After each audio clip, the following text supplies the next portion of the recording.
है। आज देश का नौजवान मजदूर किसान बेरोजगार कह रहा है कि देश का बेरोजगार यहाँ है, नरेंद्र मोदी कहाँ है।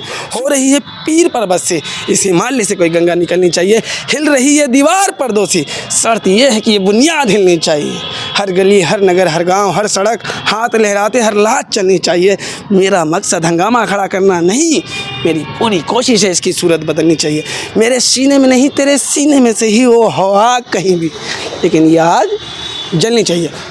जली को आग कहते हैं, बुझी को राख कहते हैं, डिस्कवरा को नाक कहते हैं, गार्डन को बाग कहते हैं, और जो नरेंद्र मोदी एंड टीम के पास नहीं उसे दिमाग कहते हैं। इस कैपिटल पे जिसका नाम है वो अम्बेडकर है। मेरी जो पहचान है वो अम्बेडकर है। भारत की जो शान है वो अम्बेडकर है। आज कुछ लोग मुझसे नारे लगवाते हैं। कैसे नारे? मैं बोलता हूँ जय श्री राम। तो लोग इस माटी को माथे से चंदन समझ के लगाते होंगे ना, खुदा की कसम मैं पूरा समा जाऊँगा उसमें। नमस्कार, मैं ज्योति आप सभी का नेशनल दस्तक पर स्वागत करती हूं। जिस प्रकार की राजनीति इन दिनों राजनीतिक गलियारों में चल रही है वो चर्चा का विषय बनी हुई है। जाहिर तौर पर जब से सदस्यता जा चुकी है राहुल गांधी की, तमाम लोग प्रदर्शन कर रहे हैं और लोग बढ़ चढ़ कर हिस्सा ले रहे हैं। अब खुलकर बोलते भी दिखाई दे रहे हैं। ये पहली बार हुआ है कि इस कदर विपक्ष एकजुट हुआ है। और इस वक्त मेरे साथ मोहम्मद इरफान हैं जिनसे मैं बात करूँगी। क्या कहेंगे? दीदी, मेरा नाम मोहम्मद इरफान है और मैं इस देश की मेहनत कश आबादी का एक हिस्सा हूँ। और मैं आज अम्बेडकर भवन आया हूँ। अम्बेडकर जी कहते थे, जब हमारा संविधान लिखा गया तो वो कहते थे कि समाजवादी पंथ निरपेक्ष लोकतंत्र जनगणना की स्थापना की थी, जहाँ सभी को बोलने की, खाने की, पीने की, रहने की और अपने तरीके से ज़िंदगी जीने की लीगली तौर पे पूरी आज़ादी हो। लेकिन हिटलरशाही और तानाशाही के इस दौर में आज पीड़ित, शोषित और वंचित लोगों की आवाज़ को दबाया जा रहा है। कौन दबा रहा है आपकी आवाज़? वर्तमान में जो नरेंद्र मोदी सरकार है वो गरीब, पीड़ित, शोषित और वंचितों की आवाज़ को सुनना ही नहीं चाहती। देखिए, नरेंद्र मोदी मेरे मौसी के लड़के नहीं हैं और नरेंद्र मोदी मेरे ताऊ नहीं हैं। हमारी वैचारिक लड़ाई है शोषण के खिलाफ, एक बड़ी लड़ाई। हम 2011 में भी अन्न आंदोलन में खड़ा था और आज यहाँ खड़ा हूँ। कल कहीं और होगा, मैं हमेशा खड़ा रहूँगा। हमारी पर्सनली खड़े रहने से क्या होगा? सत्ता में तो सरकार वही बना ले जाते हैं। देखिए, सत्ता में जो भी होगा और समाज से जुड़े हुए मुद्दों पे अगर वो बात नहीं करेगा और काम नहीं करेगा तो हम जैसे लोगों का विरोध उसे झेलना पड़ेगा। हम क्या कहते थे, हमने जब दिल्ली के रामलीला मैदान में अन्ना जी के आंदोलन में गए तो अभी भी अखिल भारतीय विद्यार्थी परिषद के छात्र नारा लगाते थे, हम भी ताल ठोकते थे कि देश का युवा यहाँ है, राहुल गांधी कहाँ है। आज देश का नौजवान मजदूर किसान बेरोजगार कह रहा है कि देश का बेरोजगार यहाँ है, नरेंद्र मोदी कहाँ है। सुनिए मेरी बात गौर से। दुष्यंत कुमार कहते थे कि हो रही है पीर पर्वत से इस हिमालय से कोई गंगा निकलनी चाहिए। हिल रही है दीवार परदोसी, शर्त यह है कि ये बुनियाद हिलनी चाहिए।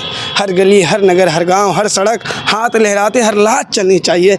मेरा मकसद हंगामा खड़ा करना नहीं, मेरी पूरी कोशिश है इसकी सूरत बदलनी चाहिए। मेरे सीने में नहीं तेरे सीने में से ही वो हवा कहीं भी, लेकिन ये आग जलनी चाहिए। जली को आग कहते हैं, बुझी को राख कहते हैं, डिस्कवरा को नाक कहते हैं, गार्डन को बाग कहते हैं, और जो नरेंद्र मोदी एंड टीम के पास नहीं उसे दिमाग कहते हैं। सुनिए, नरेंद्र मोदी के पास दिमाग नहीं है, ये भी विवादित टिप्पणी है। सवाल तो लीजिए, जवाब ही है। हाँ। जनता है, हम उनसे ये नहीं कह रहे कि साउथ ब्लॉक या नॉर्थ ब्लॉक की कोई हवेली हमारे नाम कर दीजिए। हम नमक से रोटी खाते हैं। बिहारी, हमारे खून में इंकलाब दौड़ता है। आधा पेट खा के ना 1400 किलोमीटर का सफ़र करते हैं। सियासत खाते, सियासत पीते, सियासत ओढ़ते, सियासत बिछाते, सब कुछ जानते हैं। अशिक्षित हैं लेकिन सब कुछ जानते हैं। अपने हक अधिकारों को लेके आए हैं उस धरती पे जो समानता की लड़ाई लड़ने के लिए। ये प्रतिमा खड़ी है ना मेरे भगवान की, हजारों सालों की क्रूर व्यवस्था से लोगों को निकाला, कहा इंसानों जैसा जीवन जिएंगे। ये अम्बेडकर है। इस कैपिटल पे जिसका नाम है वो अम्बेडकर है। मेरी जो पहचान है वो अम्बेडकर है। भारत की जो शान है वो अम्बेडकर है। इस विचारधारा के साथ हम क्या मांग रहे हैं? हम अपना अधिकार मांग रहे हैं। जान भी चली जाएगी ना, पीछे नहीं हटेंगे। बाहर है ना, हम कीड़े मकोड़ों का जीवन जीते हैं। मोदी जी जेल से डराते हो, 4 वक्त की रोटी खिलाओगे, डाल दो, शादी ब्याह नहीं करिए, आगे का जीवन भी। सुनिए हम क्या कहते हैं, आगे क्या हम क्या कहते हैं। न्याय व्यवस्था पे कहते हैं। न्याय व्यवस्था में महाभारत में ना पांडवों ने कहा, दो न्याय अगर तो आधा दो, पर यदि इसमें भी कोई बाधा हो तो दे दो, केवल 5 ग्राम धरती रखो अपनी तमाम, हम वहीं खुशी से खाएंगे, परिजन पर सीना उठाएंगे। दुर्योधन या भी दे ना सका, असीस समाज के लिए ना सका, उल्टा हरि को बांधने चला, जो था साधे साधने चला। जब नाश मनुष्य पर छाता है तो पहले विवेक मर जाता है। मोदी जी पे नाच छाया हुआ है और उनका सोचने समझने की ताकत ना, विवेक खत्म हो गया है। और न्याय व्यवस्था से क्या कहते हैं कि साहब आप सब कुछ रख लीजिए, जैसे पांडवों ने कहा कि हमें 5 गाँव दे दीजिए, आप सब कुछ रख लीजिए, पूरी पृथ्वी रख लीजिए। हम भी कहते हैं, महाभारत को कोट करते हुए कहते हैं, साहब हमें अम्बेडकर के दिए हुए अधिकार दे दीजिए, बाकी सब कुछ रख लीजिए। हम नहीं मांगते आपसे ज़मीन और जायदाद, हमें हमारा अधिकार चाहिए, बोलने की आज़ादी, खाने की आज़ादी, रहने की आज़ादी, मुझे पहनने ओढ़ने की आज़ादी, मुझे नस्ल भेद टिप्पणी में कौन किस जाति और किस धर्म से आता हूँ इससे मतलब नहीं, मैं भारतीय हूँ। आज कुछ लोग मुझसे नारे लगवाते हैं, कैसे नारे? मैं बोलता हूँ जय श्री राम, मैं बोलता हूँ जय श्री कृष्णा, मैं बोलता हूँ जय माता कटरा वैष्णो देवी, मैं बोलता हूँ जय भद्रकाली, मैं सभी नारे लगाता हूँ। मेरे खून में भारतीय संस्कृति कल्चर है, मेरे खून में भारतीय कल्चर और संस्कृति है। मैं हर धर्म जाति समुदाय में रहता हूँ। मैं तो यहाँ मैं क्या कह रहा हूँ, अरे मैं क्या कह रहा हूँ, मेरी बात सुनिए आप। जो लोग इस माटी को माथे से चंदन समझ के लगाते होंगे ना, खुदा की कसम मैं पूरा समा जाऊंगा उसमें, पूरा का पूरा समा जाऊंगा मैं। मुझसे देशभक्ति पूछते हैं साहब, मैं कलाम की कौम से आता हूं, पूरे विश्व में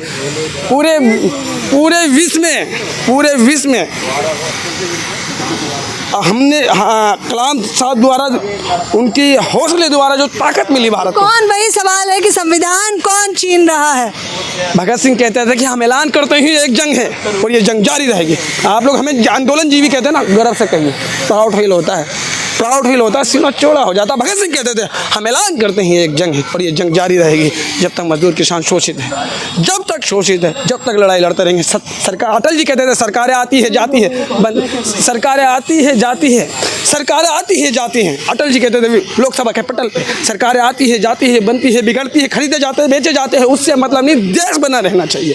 हम उस विचारधारा के भी मानने वाले हैं। तो कौन छीन रहा है देश? सवाल तो वही है, कौन छीन रहा है? खुलकर बोलिए। सरकार धन के बल पे, धन पैसा बल और ताकत में, मध्य प्रदेश में जनादेश का क्या हुआ कि कांग्रेस को बहुमत दिया और ज्योतिरादित्य सिंधिया को अपने पक्ष में लिया। किसके बल पे? ताकत के बल पे। उन्हें मंत्रालय दिया, पैसा दिया, दौलत दी, शोहरत दी।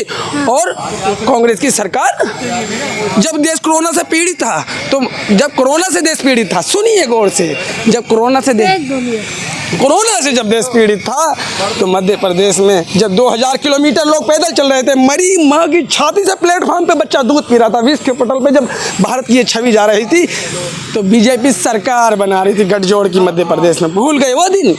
अरे हम क्या मांगते हैं? खुली छत में रहते हैं, घर की छत भी नहीं है, पूरे परिवार की जिम्मेदारी मेरे माथे पे, फिर भी इतना बेहिचक होकर बोलता हूँ। क्यों? हम आपसे कुछ नहीं मांगते, हम आधा पेट खाते हैं साहब। हमें आपके अगर विचार लगते हैं कि शोषित है, हमारा शोषण कर रहे हैं, तो हमें वो बोलने की आज़ादी। आज एक डर है, भय आपके सामने क्या कहा? मोहम्मद इरफान नाम है, पक्का जेल जाओगे। क्यों कहा? ये चीज़ समाज में फैल रही है। किसने कहा कि मोहम्मद इरफान नाम है, पक्का जेल जाओगे? एक व्यक्ति ने कहा ना। क्यों कहा? वो एक समाज की सच्चाई बनते जा रही है, लेकिन हम डरने वाले नहीं। अभी जेल कर दीजिए, हम चोरी के केस में नहीं जा रहे ना।